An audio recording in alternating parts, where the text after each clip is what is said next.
अकारण करुणा वरुणालय भक्त वांछित पीताम्बरधारी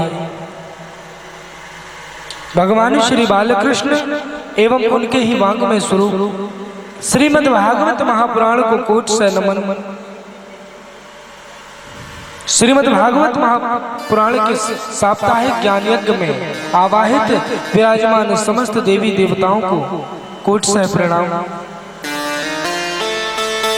इस ग्राम के इस क्षेत्र के सभी देवी देवताओं को मां खीरमाई मैया, खीरापति, क्षेत्रपाल देवी, भूत भावन देवादिदेव भगवान महादेव, आदि शक्ति जगत जननी भगवती मां दुर्गा, कलकल निनादनी पतित पावनी मां रेवा के चरणों में कोट से प्रणाम।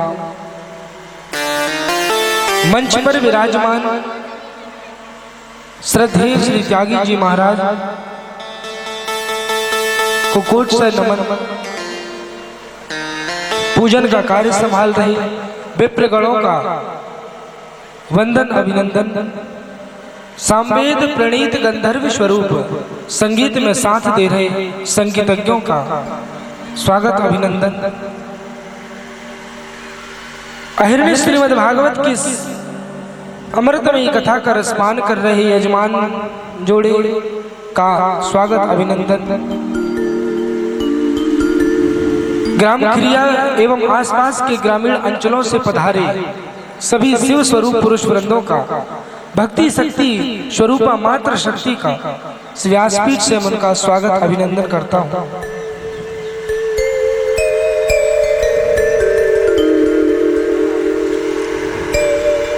और आइए आज के सप्तम दिवस की इस अमृतमयी सकल लोक जग पावनी ऐसी ज्ञान की गंगा में हम गोता लगाएंगे। ये पावन कथा को हम श्रवण कर अपने जीवन को धन्य बनाएंगे।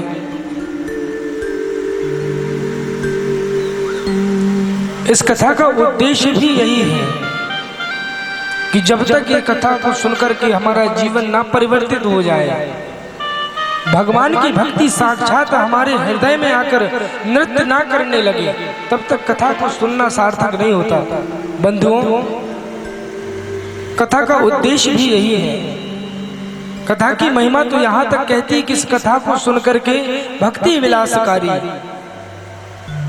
भक्ति मैया साक्षात नृत्य करने लगती हैं, सारी अशांति दूर हो जाती है, राग द्वेष ईर्ष्या से ये मन हट जाता है। ये चित्त की वृत्तियां जो असदमार्ग की ओर लगी हुई हैं वो सदमार्ग की ओर लगने लग जाएं, क्योंकि दो ही प्रवाह होते हैं चित्त वृत्तियों के। इस मन के दो प्रवाह हैं, पहला या तो ये सदमार्ग की ओर बह पड़े या दूसरा असदमार्ग की ओर। अब हमारे ऊपर है कि कहां हमें बहाना है। स्वार्थ से हमारी चित्त वृत्तियों को हटाकर परमार्थ की ओर लगाना है, अज्ञान से ज्ञान की ओर, अंधकार से प्रकाश की ओर बहाना है, असदमार्ग से सदमार्ग की ओर प्रवाहित करना है।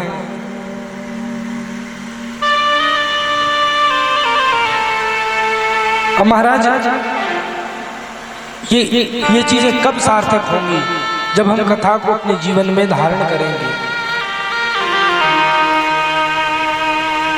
श्रद्धा के साथ, आस्था के साथ, विश्वास के साथ। एक गांव में आग लगी, चारों तरफ पूरे गांव में आग लग गई, सारे लोग भागने लगे यहाँ वहां। सिर्फ दो बचे थे, कौन? एक लंगड़ा और एक अंधा। अब एक लंगड़ा बचा है और एक अंधा बचा है। अंधे को आंख है नहीं, उसे दिखाई नहीं दे रहा, और जो लंगड़ा है उसे आग लगी है ये दिखाई दे रहा है, कहां भागना है ये भी दिखाई दे रहा है। तो अंधे ने लंगड़े से कहा कि तू मुझे बिठा करके यहां से ले चल।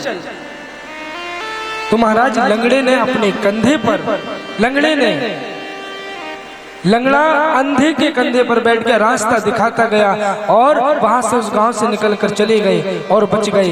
ठीक वैसे ही ये अंधा कौन है और ये लंगड़ा कौन है? आज समाज में चारों तरफ अशांति की आग लगी हुई है, चारों तरफ ईर्ष्या रूपी आग लगी हुई है। इससे यदि बचना है तो ये अंधा कौन है? अंधी जवानी है। और ये लंगड़ा कौन है? ये लंगड़ा बुढ़ापा है। अगर ये अंधी जवानी यदि लंगड़े बुढ़ापे को अपने कंधे पर बिठालकर और ले जाएगी तो इस भवसागर से, इस अशांत रूपी आग से हम अशांति से बच जाएंगे। यही जीवन का सार है, यही जीवन का उद्देश्य भी है।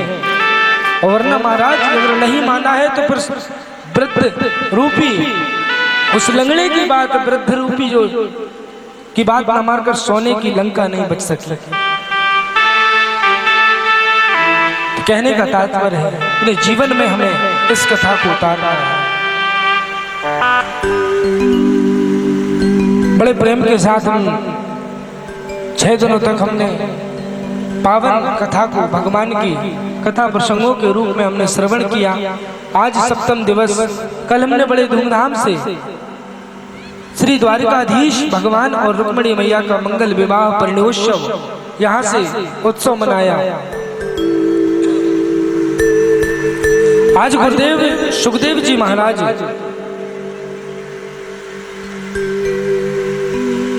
वर्णन करते हुए कहते हैं राजा परीक्षित से कि राजन, कामस्तु वासुदेवांसो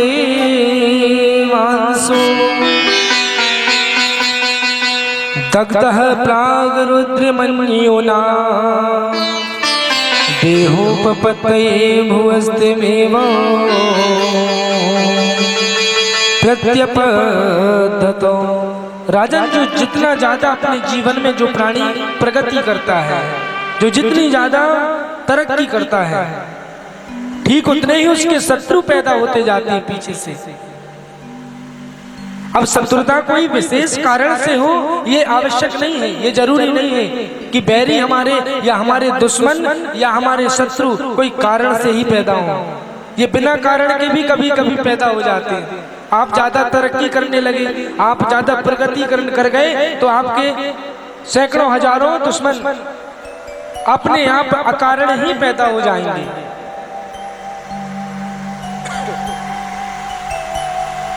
तो भगवान द्वारिकाधीश के यहाँ पर और रुक्मिणी मैया के यहाँ पहले पुत्र ने जन्म लिया है। और उस पहले पुत्र का क्या नाम है? प्रद्युम्न जी महाराज। बोले प्रद्युम्न जी महाराज की जय हो। पहले पुत्र का जन्म हुआ, लेकिन जन्म लेते ही जब प्रसूति का ग्रह में प्रद्युम्न जी महाराज लेटे हुए थे, उस प्रसूति का ग्रह से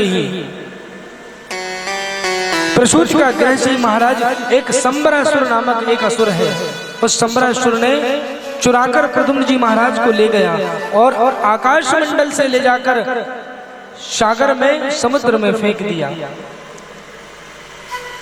तो एक मछली ने प्रद्युम्न जी को निकल गई। अब संबरासुर का जो महल है, संबरासुर के महल में जो रसोई बनाने का जो कार्य करती है कौन? विद्यावती। तो वही मछली संयोगवश मछुआरों ने पकड़कर कहाँ पहुंचा दी? संबरासुर के यहाँ।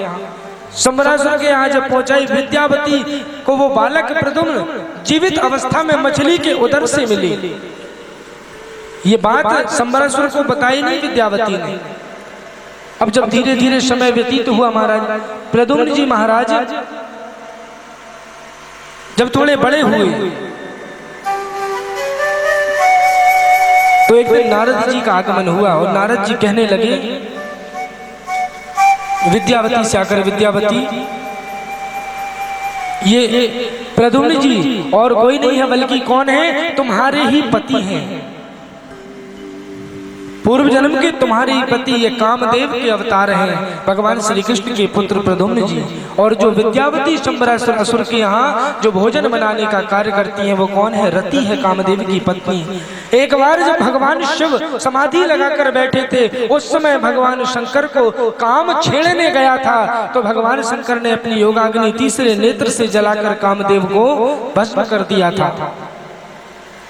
जब सेवती सरे नयने उगारा, जब सेवती सरे नयने उगारा, जब सेवती सरे नयने उगारा, जब सेवती सरे नयने उगारा, जब सेवती सर नयने उगारा, जब सेवती सर नयने उगारा, निरखत काम भयो झरिझारा, निरखत काम भयो झरिझारा।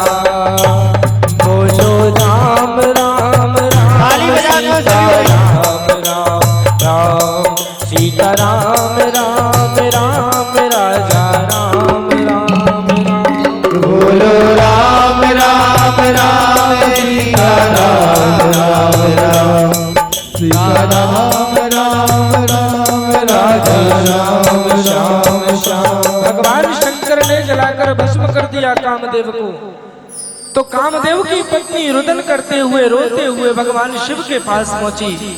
तो भगवान शिव ने आश्वासन दिया कि द्वापर में जब भगवान नारायण का कृष्ण अवतार होगा तब तुम्हारा पति तुम्हें वहां पर मिल जाएगा। प्रद्युम्न जी महाराज कामदेव के अवतार है और कामदेव आज विद्यावती जो रति है दोनों का मिलन हुआ है, दोनों को अपने पूर्व जन्म की स्मृति हो आई। विद्यावती ने प्रद्युम्न जी महाराज को सारा हाल बताया। इसके बाद क्या हुआ तो गुरुदेव सुखदेव जी महाराज कहते हैं राजा परीक्षित से कि राजन, प्रद्युम्न जी महाराज ने संबरासुर का वध करके और सारी सेना को हरा करके और विद्यावती अपनी पत्नी को साथ में लेकर पुनः वापस द्वारिका आ जाती है। द्वारिका में जैसे ही प्रद्युम्न जी महाराज आए हैं, अच्छा जब द्वारिका से गए थे तो बिल्कुल शिशु अवस्था में गए थे, प्रसूति का ग्रस्त थे। जैसे ही जन्म लेते ही संबरासुर ले गया था चुरा कर। अब जब वापस आए हैं तो बड़े होकर आए हैं, भगवान कृष्ण के पुत्र हैं, भगवान के जैसा ही स्वरूप है, बड़े ही सुंदर है। द्वारिका वासियों ने जब देखा तो कृष्ण श्री कृष्ण का ही स्वरूप समझने लगे। तो कहे कृष्ण द्वारिकाधीश निकल रहे हैं।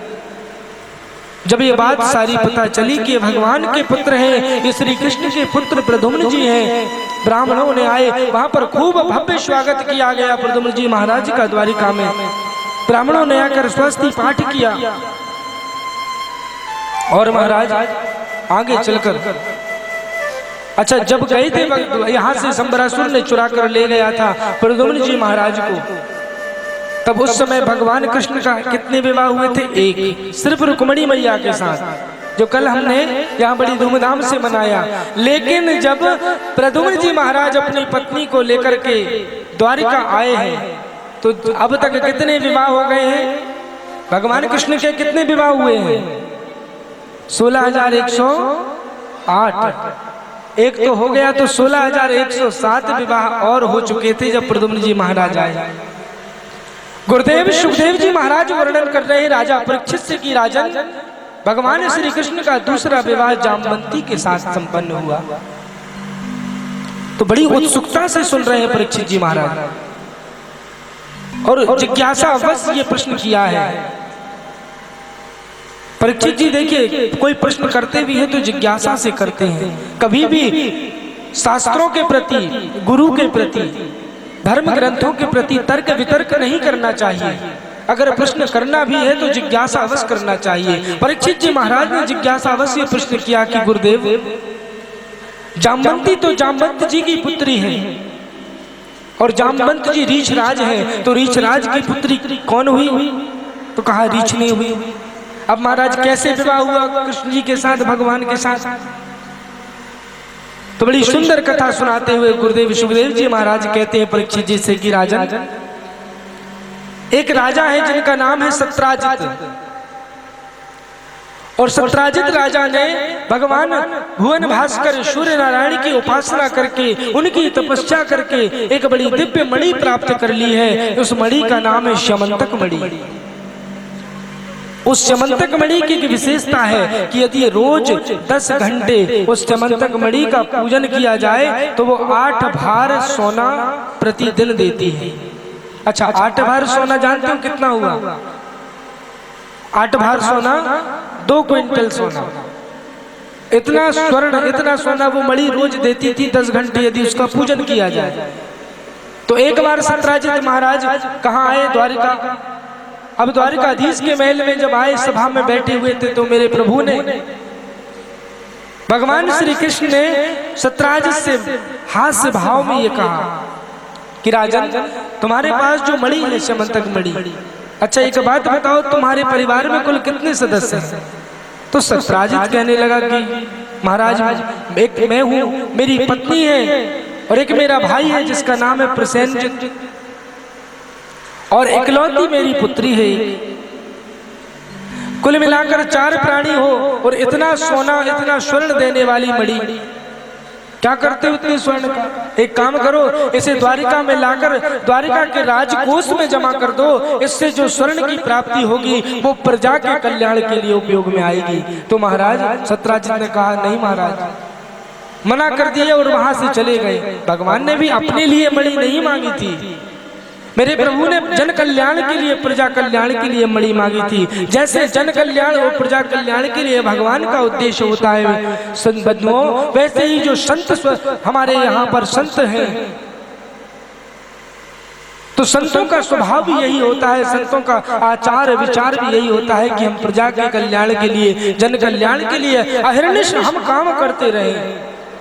ठीक है, वैसे ही जैसे गुरुदेव पूज्य श्रद्धेय त्यागी जी महाराज की एक प्रकल्प श्री 1008 गुरुदेव श्री नैनादास जी महाराज की पुण्य स्मृति में, जैसे ये मन में एक जन कल्याण की भावना आई कि एक कैंसर चिकित्सालय का निर्माण कराया जाए हमारे इस जिले नरसिंहपुर में, और ये भावना उनकी साकार रूप लेने के लिए तैयार हो गई। क्योंकि जब जब संतों ने जब जब पीड़ा उठाया है किसी चीज का, उसे पूरा करने के लिए सारी दैवीय शक्तियां भी काम करने लग जाती हैं। क्योंकि वो कार्य अधर्म के लिए नहीं होता, वो कार्य स्वार्थ के लिए नहीं होता, वो कार्य तो हम सब के लिए और जन कल्याण के लिए होता है।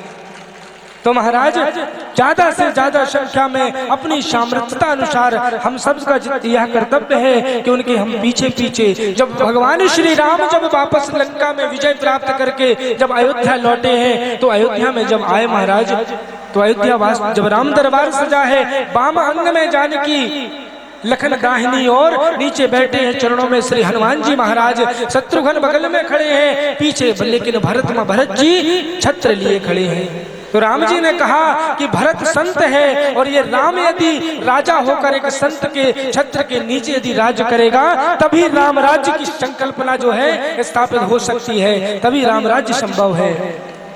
कोई भी राष्ट्र हो, कोई भी राज्य हो, यदि एक संत के छत्र के नीचे, संत के मार्गदर्शन में यदि वो कार्य करेगा, तो पथ से कभी भटक नहीं सकता वो राष्ट्र।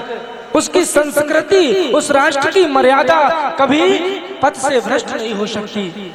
ठीक है, वैसे हमारा भी कर्तव्य है, हम अपनी संस्कृति को, हम अपने संतों के उन प्रकल्पों को पूरा करें। पूज्य त्यागी जी महाराज के द्वारा इस प्रकल्प के लिए हम अधिक से अधिक दान दे करके,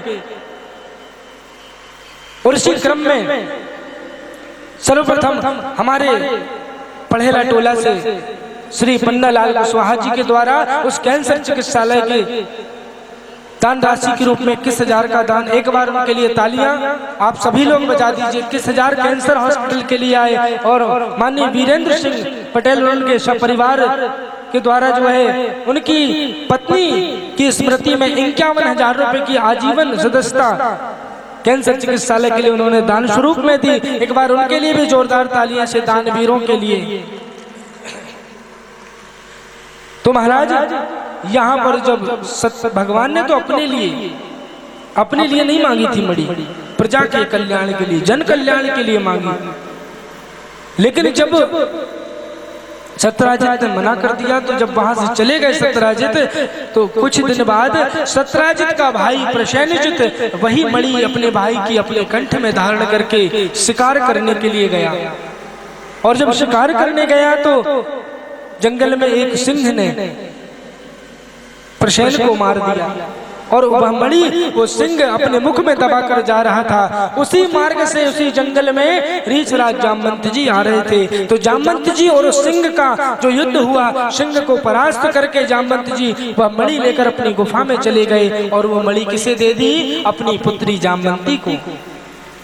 जामवंती ने अब वो मणि रख ली। अब जब 2-3 दिन तक पता नहीं चला महाराज प्रसेनजित का, तो सत्यराजित महाराज ने चारों तरफ सेना लगवा दी खोजने के लिए, लेकिन कहीं भी कुछ पता नहीं चला। तब जाकर अचानक से याद आई कि मैं कुछ दिन पहले द्वारिका गया था और द्वारिकाधीश ने मुझसे वो मणि मांगी थी। हो ना हो द्वारिकाधीश श्री कृष्ण ने ही मेरे भाई को मारकर अपनी मणि हथिया ली। गुरुदेव सुखदेव जी महाराज कहते हैं, राजन ये मेरे प्रभु को ये व्यर्थ का कलंक, ये झूठा कलंक लगा है। बड़े चिंतित हो गए भगवान, मन में सोचने लगे कि मैंने तो प्रसेनजित को आज तक देखा तक नहीं, मैं तो जानता भी नहीं, फिर ये व्यर्थ का कलंक मेरे जीवन में क्यों लगा। ध्यान देना बंधुओं, काजल जो होता है, काजल से भी यदि कोई काली चीज है तो वो है झूठा कलंक लगना, व्यर्थ का कलंक लगना। उसी समय कौन आए वहां पर द्वारिका में? गुरुदेव गर्गाचार्य जी महाराज। तो गर्गाचार्य जी से मेरे द्वारिकाधीश मेरे प्रभु ने कहा कि गुरुदेव मैं तो प्रसेनजित को देखा तक नहीं आज तक, मैं तो जानता भी नहीं, फिर ये व्यर्थ का कलंक मेरे जीवन में क्यों लगा।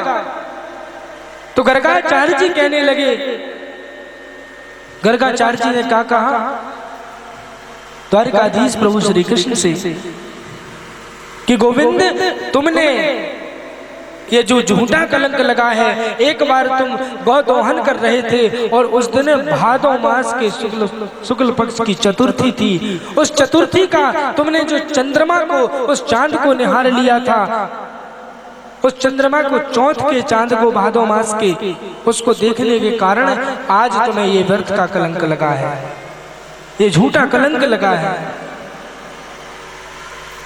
अब इसकी निवृत्ति तो मैं करके रहूंगा, ये प्रभु ने संकल्प लिया। और मात्र 10-5 लोगों को साथ में लेकर भगवान स्वयं प्रसेनजित की खोज में निकल गए। खोजते खोजते उसी वन में प्रभु पहुंच गए जहां पर प्रसेनजित मरा हुआ पड़ा है। लेकिन भगवान ने वहां देखा कि प्रसेनजित तो मिल गया, लेकिन मणि नहीं मिली, मणि का आता पता ही नहीं है। भगवान थोड़ी दूर और आगे चले तो एक सिंह मरा हुआ पड़ा था। भगवान ने तुरंत दिमाग लगा लिया कि सिंह ने ही प्रसेनजित को मारा है, लेकिन फिर मणि कहाँ गई? तो नजदीक ही देखा एक गुफा दिखाई दी। उस गुफा में मेरे गोविंद, मेरे प्रभु ने प्रवेश करते हैं। बाकी सारी सेना जो गई थी वो सब बाहर खड़ी रही गुफा के। मेरे प्रभु उस गुफा में जब अंदर प्रविष्ट हुए तो जामवंत जी बैठे हुए थे। जामवंत जी ने देखा कि कोई मुझसे युद्ध करने के लिए आया है, तो तुरंत युद्ध करने के लिए जामवंत जी अपने आसन से उठ खड़े हुए। अब महाराज इतना भीषण युद्ध हुआ जामवंत जी और प्रभु श्री कृष्ण के बीच में। मेरे प्रभु आज जामवंत जी के साथ युद्ध कर रहे हैं, सिर्फ खेल रहे हैं। और ये युद्ध 1-2 दिन नहीं महाराज, 21 दिन तक ये युद्ध जामवंत जी के साथ चला है। 21वें दिन तक जामवंत जी की एक नस नस ढीली पड़ गई, सारा शरीर उनका जब टूटने लगा तो प्रभु के चरण पकड़ लिए। कहा प्रभु मैं आपको पहचान गया, आप कौन हैं? हे मेरे प्रभु मैं इतने वर्ष बीत गए, वर्ष तो छोड़िए महाराज, युग बीत गया, युगों से मैं आपके उस स्वरूप के दर्शन की प्रतीक्षा कर रहा था। आज मुझे उसी स्वरूप में प्रभु दर्शन दे दीजिए, मुझे उस अपने राम के स्वरूप में दर्शन दे दीजिए।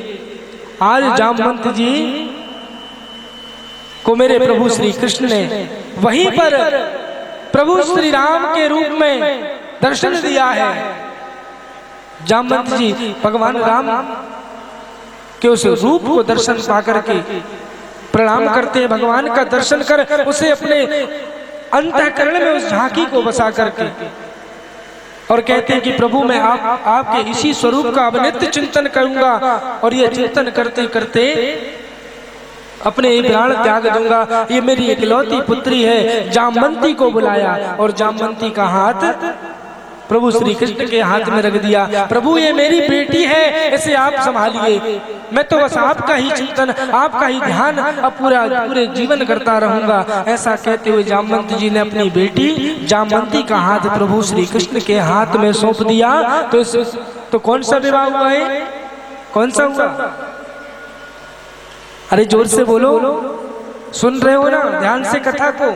और सुन रहे हो तो बताइए कौन सा विवाह हुआ भगवान का? हाँ, कोई तीसरा बोल रहा है, कोई दूसरा। अभी दूसरा ही विवाह हुआ है, जामवंती जी के साथ दूसरा विवाह हुआ है। अब ध्यान से सुनना, मैं फिर पूछूंगा तो कथा में मन ऐसे लगा के रखो, संसारिक चर्चाओं से बचो, क्योंकि यही एकमात्र समय है हमारे पास जब आप इस पवित्र प्रांगण में बैठे हैं। क्योंकि यहाँ से आने के पहले भी आप घर गृहस्थी की संसार की चर्चाओं में फंसे थे। जब यहाँ से चले जाओगे तो फिर संसार की चर्चाओं में व्यस्त हो जाओगे। तो यही एकमात्र समय है जब हम केवल भगवत चर्चा श्रवण करने के लिए एकत्रित हुए हैं, तो इसे व्यर्थ ना गवाएं। गुरुदेव सुखदेव जी महाराज वर्णन करते हैं, राजा परीक्षित की राजन वो मणि लेकर के प्रभु श्री कृष्ण सीधे सत्यराजित महाराज के पास पहुंचे। सारी घटना बताई, सारी बातें बतलाई, मणि सत्यराजित को सौंपी है।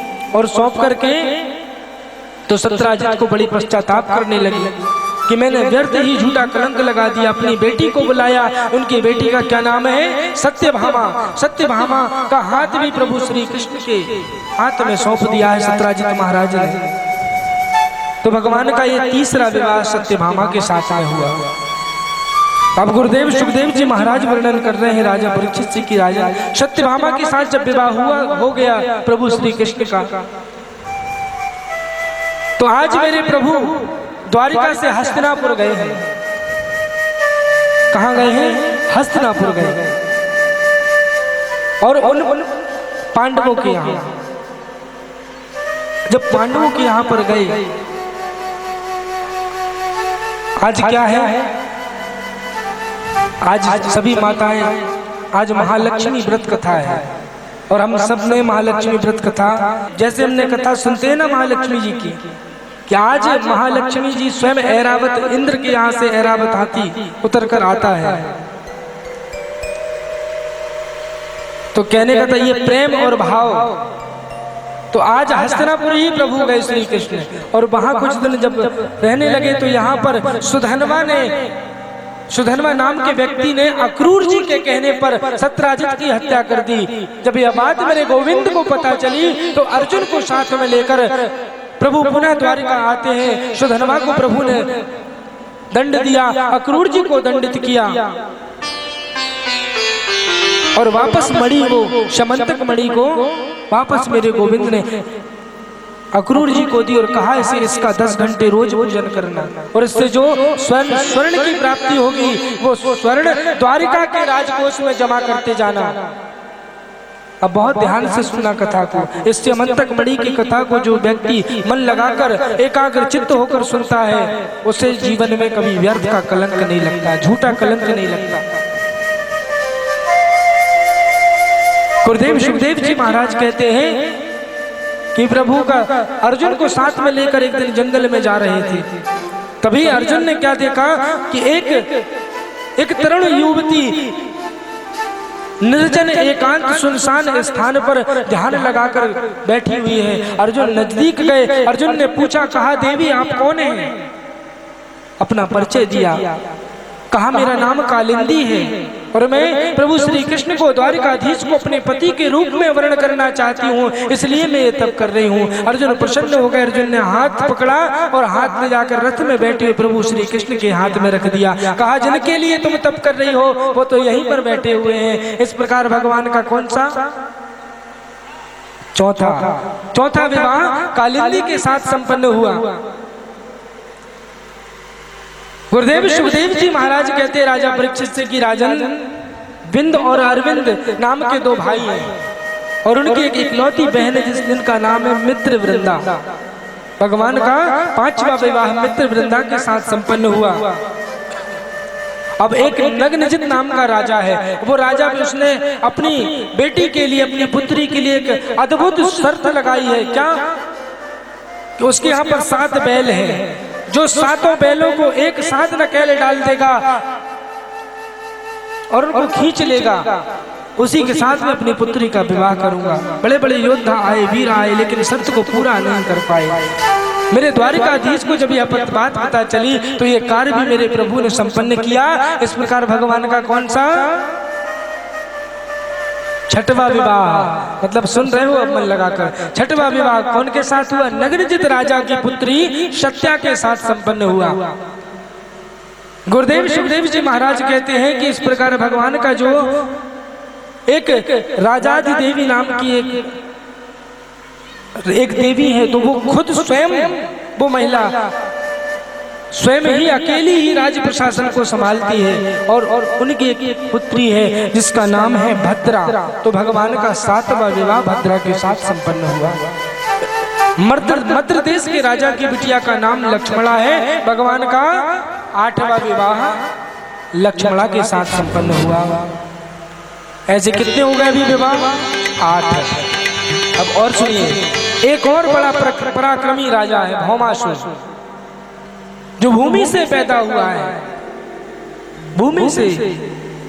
और उस भौमासुर ने एक अपने आप में एक संकल्प लिया है कि बड़े बड़े राजकुमारियों, राजघरानों की राजकुमारियों को मैं एक साथ, जिस दिन 20,000 हो जाएंगी उस दिन 20,000 राजकुमारियों को एक साथ, एक ही मंडप में, एक ही मुहूर्त में उनके साथ में विवाह करूंगा। ऐसा संकल्प लिया भौमासुर ने महाराज। और अपने संकल्प को पूरा करने के लिए अभी तक उस भौमासुर ने बड़े बड़े राजघरानों से अनेक राजकुमारियों को चुरा कर लेकर आकर अपने बंदी गृह, अपने कारागृह में रखने लगा। तो अभी तक कुल कितनी हो गई है उसके पास? 16,100। कितनी? 16,100। इतनी राजकुमारियां उसकी बंदी गृह में अभी बंदी बनकर रह रही हैं। जब मेरे द्वारिकाधीश, मेरे प्रभु को यह बात पता चली, सत्यभामा को साथ में लेकर प्रभु गए, उस भौमासुर का उद्धार प्रभु ने किया और आज उन 16,100 राजकुमारियों को उस असुर की कैद से भगवान ने मुक्त कर दिया। हाथ जोड़कर सारी राजकुमारियां कहने लगी कि प्रभु आज हमें आपने मुक्त तो कर दिया, लेकिन हम इतने दिनों तक, इतने महीनों तक, इतने वर्षों तक हम इस असुर की कैद में रहे। अब बताइए अब हमारे साथ विवाह कौन करेगा? मेरे प्रभु ने मुस्कुराकर कहा कि कोई बात नहीं, चिंता की बात नहीं है, आप सब मेरे साथ चलो। ऐसा कहते हुए भगवान ने 16,100 राजकुमारियों को सीधे द्वारिका लेकर आ गए। अब बहुत ध्यान से सुनना, ऐसे कुल कितने विवाह हो गए? अब 16,108 पहले हुए तो 8, 16,108। अब इसका आध्यात्मिक जो तथ्य है उसे बड़े ध्यान से सुनना। जो सुखदेव जी महाराज ने राजा परीक्षित को बताई कि राजा, जो वेद होते हैं, वेद के 3 कांड होते हैं वेदों में। एक होता है ज्ञान कांड, दूसरा होता है कर्म कांड और तीसरा होता है उपासना कांड। ये 3 भाग बने हैं वेद में, ये 3 कांड हैं। तो जो ज्ञान कांड है, ज्ञान कांड के 4,000 मंत्र हैं। वेदों के मंत्रों को वैसे ऋचाएं कहते हैं। 4,000 मंत्र ज्ञान कांड के हैं। कर्म कांड में कितने मंत्र हैं? 80,000 मंत्र हैं कर्म कांड में। और उपासना कांड, उपासना का मतलब होता है उप समीपे असनम इति उपासनम, अर्थात परमात्मा के नजदीक रहना, परमात्मा के पास रहना, इसे कहते हैं उपासना। उप समीपे असनम इति उपासनम। तो बंधुओं, यहाँ पर जो उपासना कांड के 16,000 मंत्र हैं, ये 16,000 ऋचाएं जो वेद की उपासना कांड की हैं, ये भगवान की 16,000 रानियां हैं। यही वेद की ऋचाएं ही यहाँ पर प्रकट हुई हैं। ये 16,000 जो भगवान की पत्नियां हैं, ये उपासना कांड की 16,000 ऋचाएं हैं। सुखदेव जी महाराज वर्णन कर रहे हैं राजा परीक्षित से कि राजन, जो वेद के अंतिम भाग को क्या कहा जाता है? वेदांत, जिन्हें हम उपनिषद भी कहते हैं। और मुख्य रूप से जो 100 प्रकार के उपनिषद है वो भगवान की 100 रानियां हैं। तो कितनी होंगी? 16,100। अब जो 8 की बात सुनिए। अब जो 8 प्रमुख रानियां हैं भगवान की, प्रमुख 8 प्रकार की प्रकृति होती है। कितनी प्रकृति होती है? कितने प्रकार की? 8 प्रकार की प्रकृति होती है। भगवान ने स्वयं गीता में इस बात का उल्लेख किया है कि भूमि रापो अनिलो वायुर्मनो बुद्धिरेव च अहंकारम इति अम्मे भिन्ना प्रकृति अष्टधा। ये अष्टधा प्रकृति, 8 प्रकार की प्रकृति जो है, भूमि, अग्नि, जल, वायु, आकाश, मन, बुद्धि, चित्त और अहंकार, ऐसी अष्टधा प्रकृति। 8 प्रकार की प्रकृति भगवान की, 8 प्रकार की 8 मुख्य रानियां हैं, 8 मुख्य पत्नियां हैं। क्योंकि हम सब जीवधारी जितने हैं प्रकृति के जो वश में रहता है, ध्यान से सुनना, प्रकृति के जो वश में रहता है उसे जीव कहते हैं, लेकिन प्रकृति को भी जो अपने वश में रहता है उसे परमात्मा कहते हैं, उसे ईश्वर कहते हैं। आज अष्टधा प्रकृति को, 8 प्रकार की प्रकृति को अपने वश में, अर्थात अपने भगवान की पत्नियां बनकर रह रही हैं। 8 प्रकार की प्रकृति, ये आध्यात्मिक महत्व है। 16,108 पत्नी, बड़ा ही सुंदर परिवार भगवान का द्वारिका में। अब भगवान के यहाँ पहले पुत्र का नाम क्या है? पहले पुत्र कौन है? पहले पुत्र रुक्मिणी जी से जो हुए, प्रद्युम्न जी महाराज, अभी कथा सुनी है। तो प्रद्युम्न जी महाराज से के पुत्र हुए कौन? अनिरुद्ध। भगवान के ये पौत्र कहलाए, श्री कृष्ण के पौत्र अनिरुद्ध। प्रद्युम्न जी महाराज के जो पुत्र अनिरुद्ध हैं, अनिरुद्ध जी महाराज के 2 विवाह हुए। सुखदेव जी महाराज कहते हैं कि दूसरा विवाह जो अनिरुद्ध का हुआ, वो दूसरा विवाह किसके साथ में हुआ? बाणासुर की पुत्री उषा के साथ हुआ। बाणासुर की पुत्री उषा के साथ अनिरुद्ध जी का दूसरा विवाह हुआ। तो यहाँ पर परीक्षित जी कहने लगे कि गुरुदेव, ये बाणासुर तो असुर है, फिर भगवान के पौत्र का विवाह एक असुर की बेटी के साथ कैसे हो गया? तो गुरुदेव सुखदेव जी महाराज कहते हैं परीक्षित जी से कि राजा, ये बाणासुर जो है ये भगवान शंकर का भक्त, अनन्य भक्त बाणासुर भगवान शिव का। बाणासुर ये कौन है? ये राजा बलि का बेटा है। बाणासुर बलि राजा का बेटा है, भगवान शंकर का अनन्य भक्त है। इसने भगवान शंकर की इतनी तपस्या की कि भगवान शिव भगवान शंकर जब प्रकट हुए तो इसने वरदान में क्या मांगा? इसने वरदान में मांगा कि मेरे प्रभु, मुझे वरदान में 1000 हाथ दे दो और मैं अपने 1000 हाथ में एक हाथ में 10 हाथियों का बल हो, एक हाथ में 10 हाथियों का बल हो, और ऐसे मुझे 1000 हाथ चाहिए। भगवान शंकर ने उसे 1000 हाथ दिए और एक हाथ में 10 हाथियों का बल भी प्रदान कर दिया। अब बाणासुर जब भगवान शंकर की जब आराधना करता है, जब स्तुति करता है, और जब उन 1000 हाथों से एक हाथ से महाराज, जब 1000 हाथ से 500 प्रकार के वाद्य यंत्रों को बजाता है, बाणासुर 1000 हाथ से 500 प्रकार के वाद्य यंत्रों को बजाता है, तो भगवान शंकर की समाधि से उठ खड़े होते हैं और नृत्य करने लगते हैं। भगवान शंकर बाणासुर को ये मेरा बेटा है, उसे अपना पुत्र मानते हैं, बाणासुर को अपना बेटा मानते हैं। ये बाणासुर की एक बेटी है जिसका नाम है उषा। उषा भी भगवान शंकर और महादेव और माता पार्वती की आराधना उपासना करती है। अब उषा भगवान शंकर और माता पार्वती के ऐसे दोनों की जोड़ी को देख करके माँ भगवती पार्वती से यही प्रार्थना करती है कि माँ, जैसे आपका ये सुंदर दाम्पत्य जीवन है, ठीक वैसे ही मुझे भी पति मिल जाए। तो माँ भगवती पार्वती ने वरदान दिया उषा को कि बेटी उषा, जा, तेरे 3 बार विवाह होंगे। अब उषा कहने लगी माँ ये तो बहुत बुरी बात है, मैं विवाह कह रही हूँ कि मुझे आपके जैसा बढ़िया, जैसे आपको शंकर जी मिले हैं तो मुझे भी ऐसे कोई पति मिल जाए, आप कह रहे 3 विवाह होंगे।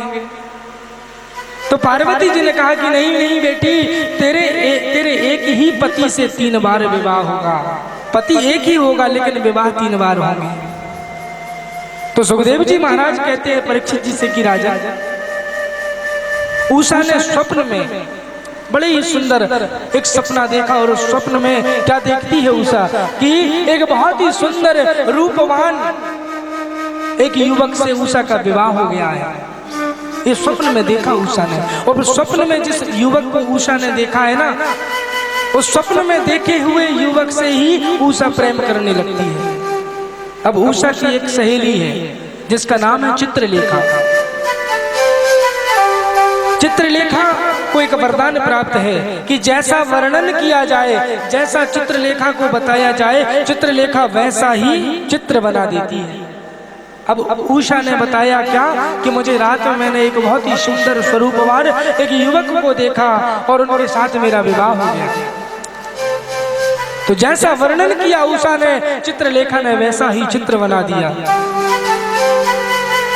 अब महाराज जब चित्र बना तो उषा चित्र को देखकर शर्मा गई और नीचे सिर कर ली। इतने सुंदर हैं अनिरुद्ध जी महाराज।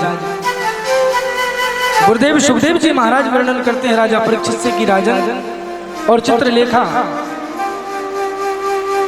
चित्रलेखा से उषा कहने लगी कि कुछ भी हो जाए मैं विवाह करूंगी तो इन्हीं के साथ करूंगी, तू कुछ भी कर। बहुत ध्यान से सुनना इसका था। तो चित्रलेखा ने कहा कि उषा तुम जानती हो ये कौन है? अरे तुमने जिन्हें स्वप्न में देखा है, सपने में देखा है, ये और कोई नहीं बल्कि द्वारिकाधीश भगवान कृष्ण के पुत्र प्रद्युम्न जी महाराज जो हैं उनके बेटे अनिरुद्ध हैं।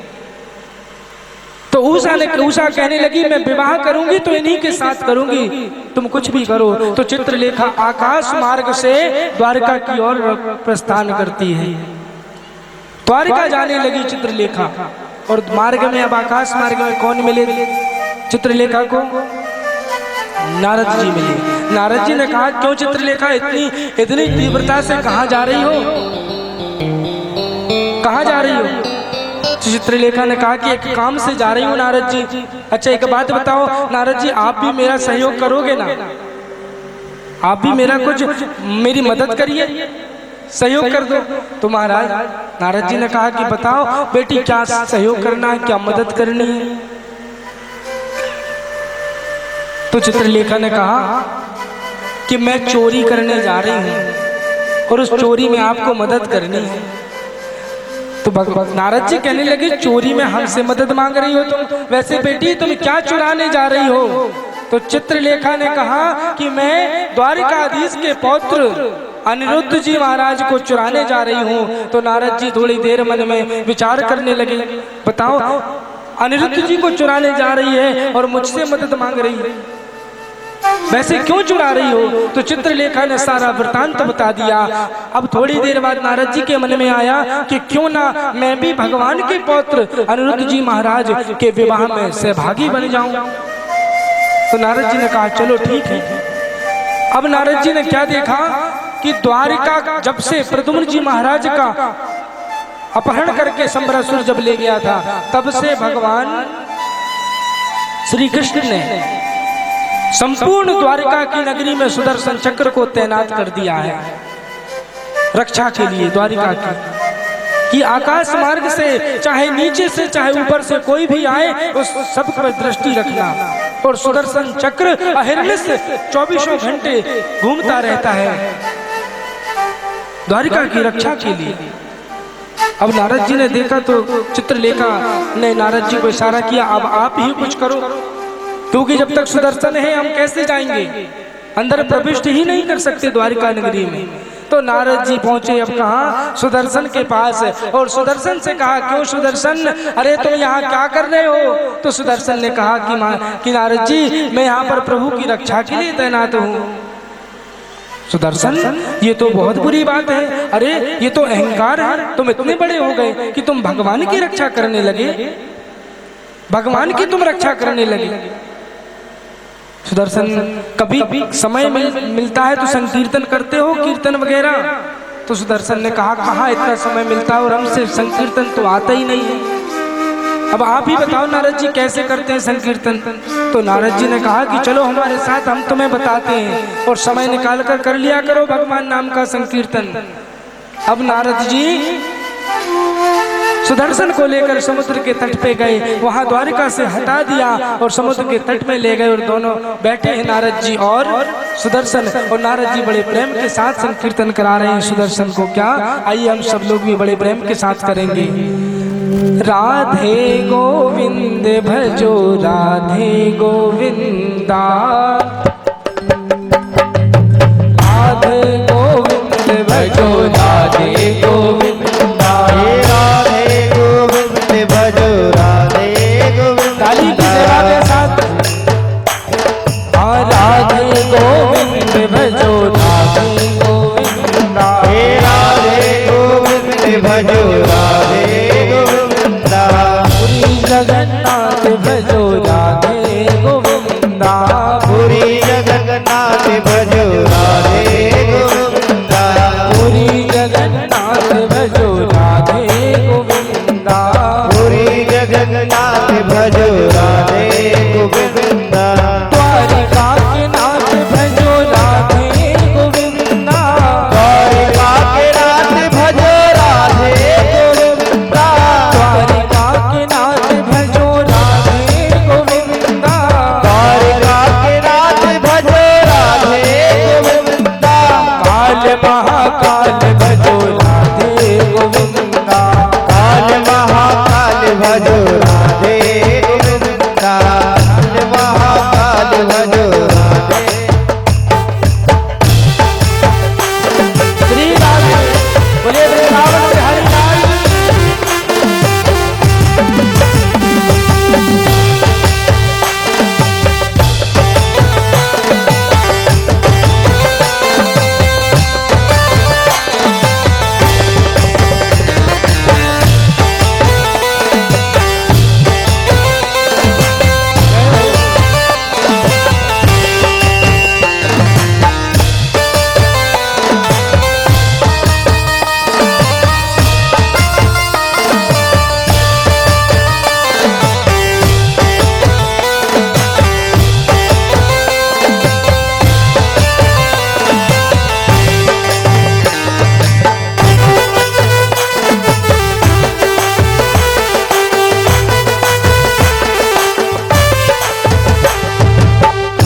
विश्वनाथ भजो राधे गोविंदा, काशी विश्वनाथ भजो राधे गोविंदा, काशी विश्वनाथ भजो राधे गोविंदा, काशी विश्वनाथ भजो राधे गोविंदा, रामेश्वर नाथ भजो राधे गोविंदा, रामेश्वर नाथ भजो राधे गोविंदा, पुरी जगन्नाथ भजो राधे गोविंदा, पुरी जगन्नाथ भजो राधे गोविंदा, वृंदावन नाथ भजो राधे गोविंदा, वृंदावन नाथ भजो राधे गोविंदा, राधे गोविंद भजो राधे गोविंदा, राधे गोविंद भजो राधे गोविंदा, राधे गोविंद भजो राधे गोविंदा।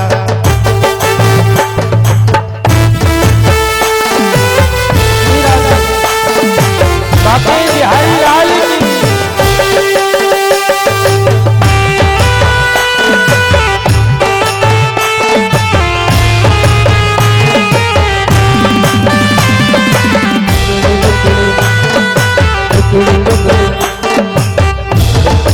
और बढ़िया प्यारा भजन। ये जब श्याम गलियों में यूं मिल गए, जब श्याम गलियों में यूं मिल गए, तो जिंदगी के मायने बदल गए, जब से श्याम गलियों में यूं मिल गए, जब से श्याम गलियों में यूं मिल गए, जिंदगी के मायने बदल गए। और हम करते हैं, ओ धीरे से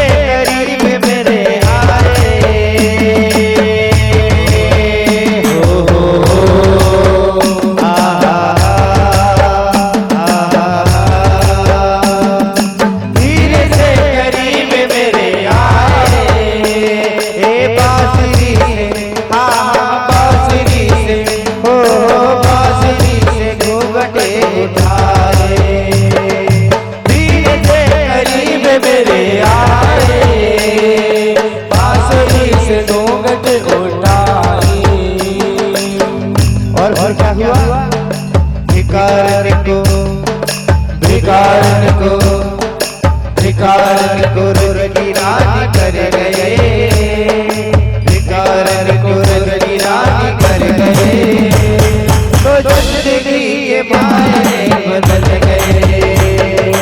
जब से शाम गलियों में यूं मिल गए, जब से शाम गलियों में यूं मिल गए, तो जिंदगी के मायने बदल गए। पास मेरे आखिरी बोले,